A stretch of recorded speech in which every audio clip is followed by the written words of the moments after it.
अऊज़ु बिल्लाहि मिनश्शैतानिर्रजीम बिस्मिल्लाहिर्रहमानिर्रहीम। मेरी प्यारी प्यारी बहनों और भाइयों, अल्लाह रब्बुल इज़्ज़त ने कुछ मकामात पर फजीलत बख्शी, कुछ कुरानी आयात पर फजीलत बख्शी और कुछ महीनों पर फजीलत बख्शी, और इसी तरह दिनों में जुम्मतुल मुबारक के दिन को फजीलत बख्शी। मेरी बहनों और भाइयों, जुम्मतुल मुबारक का दिन वो दिन है जिसमें बंदा अल्लाह ताला से जो भी मांगे अल्लाह ताला उसे अता फरमाता है। लेकिन शर्त ये है कि आपका यकीन पुख्ता होना चाहिए। आप मुकम्मल यकीन और तवक्कुल के साथ अल्लाह रब्बुल आलमीन से फरियाद करेंगे तो अल्लाह रब्बुल आलमीन कभी भी आपके उठे हुए हाथों को खाली नहीं लौटाएंगे। चैनल पर नए आने वाले बहन भाइयों से गुजारिश है कि चैनल को सब्सक्राइब करें और साथ लगे घंटी के बटन को दबाकर ऑल नोटिफिकेशन पर क्लिक करें ताकि हमारी नई आने वाली वीडियो आप तक बर वक्त पहुँचे। जज़ाकल्लाह। मेरी प्यारी बहनों और भाइयों, सफ़र इस्लामी साल का दूसरा महीना है और आज सफ़र का चौथा जुम्मतुल मुबारक है। ये महीना बड़ा मुबारक है क्योंकि इसमें 5 जुमे आ रहे हैं। मोहतरम सामीन, आज मैं आपके साथ 3 छोटी छोटी दुआएं शेयर करूंगी जिन्हें आपने आज जुम्मतुल मुबारक के दिन नमाज असर के बाद से लेकर अज़ान मगरिब तक इस दरमियानी वक्त में पढ़ लेना है। जब आप इन दुआओं को पढ़ेंगे तो उनके असरात आपको उसी वक्त नज़र आना शुरू हो जाएंगे। आपको महसूस होगा, आपका दिल ये तस्लीम करेगा कि आप इन दुआओं को जिस मकसद जिस काम के लिए पढ़ रहे हैं उसमें कामयाबी हो रही है। तो मेरी प्यारी बहनों और भाइयों, आपने इन दुआओं को किस वक्त पढ़ना है और कैसे पढ़ना है, आप तरीक़ेकार अच्छी तरह से समझ लें। सबसे पहले मैं इनके फ़वाइद आपके साथ शेयर करूंगी। सबसे पहले मैं आपको इन दुआओं के फ़वाइद बताऊंगी। सबसे बड़ा फ़ायदा आपको ये होगा कि अल्लाह रब्बुल इज़्ज़त आपसे राज़ी हो जाएगा। अल्लाह का राज़ी हो जाना हमारे लिए सबसे बड़ी कामयाबी है और अल्लाह रब्बुल इज़्ज़त का हमारे से नाराज़ हो जाना हमारे लिए सबसे बड़ी नाकामी है। सामाईन, कितना बड़ा फ़ायदा होगा, कितनी बड़ी अल्लाह रब्बुल इज़्ज़त की रहमत होगी कि रूठा हुआ रब हमसे राज़ी हो जाएगा और आपकी हर तरह की हाजत को पूरा फरमाएगा। और इसी तरह इन दुआओं के पढ़ने से अल्लाह रब्बुल इज़्ज़त आपको बेशुमार फ़वाइद से भी नवाजेगा। तो वजीफ़ा आपने करना इस तरह है कि जुम्मतुल मुबारक के दिन नमाज असर के बाद से लेकर नमाज मगरिब तक आपने थोड़ा सा टाइम निकाल लेना है।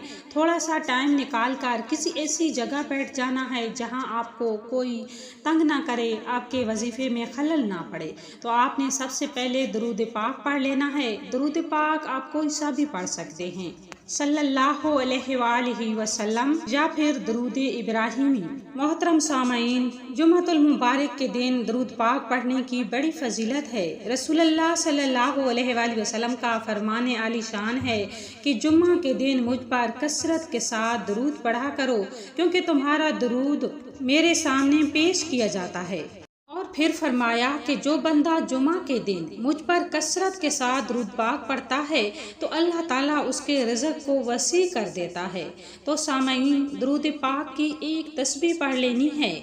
दरूद पाक आप कोई सा भी पढ़ सकते हैं।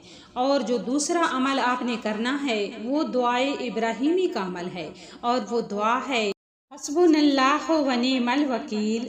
मोहतरम सामीन, ये दुआ इतनी मुबारक दुआ है कि जब हज़रत इब्राहीम अलैहिस्सलाम को आग में फेंका जाने लगा तो हज़रत इब्राहीम अलैहिस्सलाम ने इन्हीं कलिमात को पढ़ा, हस्बुनल्लाहु व निअमल वकील। तो अल्लाह रब्बुल इज़्ज़त ने उनकी दुआ को सुना और आग को हुक्म दिया कि मेरे पैगंबर के लिए ठंडी हो जा। तो आग आपके लिए गुले गुलजार बन गई, ठंडी हो गई।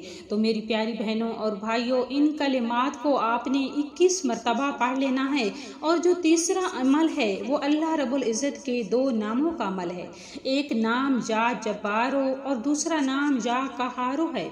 आपने अल्लाह रब्बुल इज़्ज़त के इन नामों की भी एक तस्बीह कर लेनी है और इन दोनों नामों को मिलाकर एक तसव्वुर करना है। जैसे या जब्बारो या कहारो एक दफ़ा हुआ और या जब्बारो या कहारो 2 मरतबा हुआ। इसी तरीक़ेकार के मुताबिक आपने एक तस्बीह पढ़ लेनी है।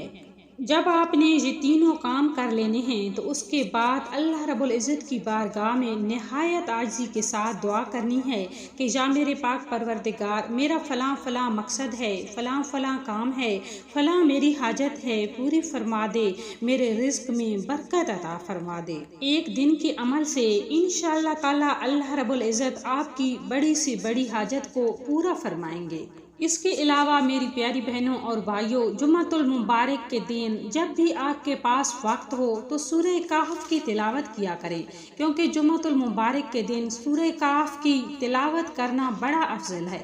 اللہ رب العزت ایک جمعہ سے لے کر دوسرے جمعہ تک بندے کے تمام گناہوں کو معاف فرما دیتا ہے، اور اس کے لیے نور کی ایک لہر پیدا کر دی جاتی ہے جو زمین سے لے کر آسمان تک ہوتی ہے، اور جب بندہ دنیا سے انتقال کر جائے گا تو اسے وہی نور قبر میں عطا کر دیا جائے گا، اس قبر میں جس میں نہ تو روشنی ہوگی، نہ پانی، نہ ہوا، نہ کوئی پوچھنے والا، نہ کوئی جاننے والا، جس میں اندھیرے کے سوا کچھ نہیں ہوگا، لیکن اس قبر کو بھی اللہ رب العزت اس نور سے روشن اور منور فرما دیں گے۔